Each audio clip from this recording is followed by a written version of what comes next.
Hey, church family, it's James here. Together we are reading through the Psalms. Today is day 9, which means we are on Psalm 9, a psalm that is all about gratitude, all about cultivating a thankful heart. Let's take a quick look at it together. As we arrive on the scene, the psalmist, King David, is in the mood to give thanks with his whole heart. Every part of his being is ready to give thanks to God, and his plan is to do what? To recount all of your wonderful deeds.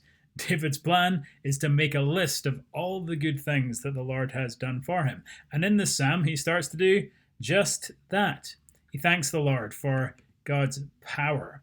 He thanks the Lord for his justice in the earth. He thanks the Lord for his sovereignty, his rule and his reign over all things. He thanks the Lord for how he has cared for those in need, how he has been a stronghold for people who find themselves in trouble. Thanks the Lord later in the psalm for how he has brought about victory over the evil nations of the earth.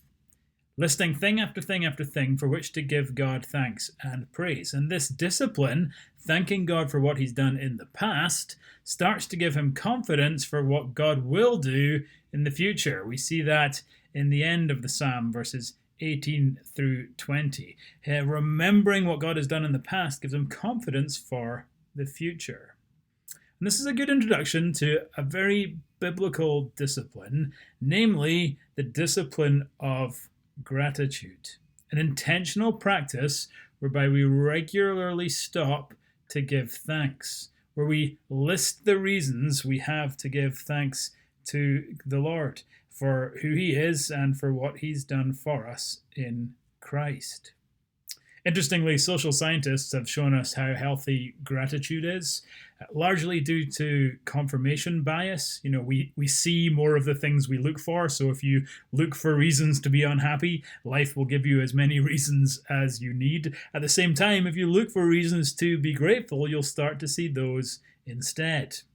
And such research only affirms something the Bible has long told us to be true, namely that it's good to cultivate a grateful heart. And even in these times, these uncertain times, or perhaps I should say, especially in these uncertain times, I encourage you to do this, to be intentional about gratitude, to every day write down one thing that you're grateful for. Be like David, literally make a list. Forces you to come up with specific things, not just vague generic thanks for God's goodness in some vague sense. Also forces you to come up with new things. You have to come up with something new every single day. And just notice how over days and weeks your list will grow and see what happens next. It will bring sparks of joy to your heart, make you hopeful for the future because of our God. Literally start a gratitude list in this season. So when this video is over, take the time to read through this whole psalm and then get started on your list. Psalm 9, I will recount all of your wonderful deeds.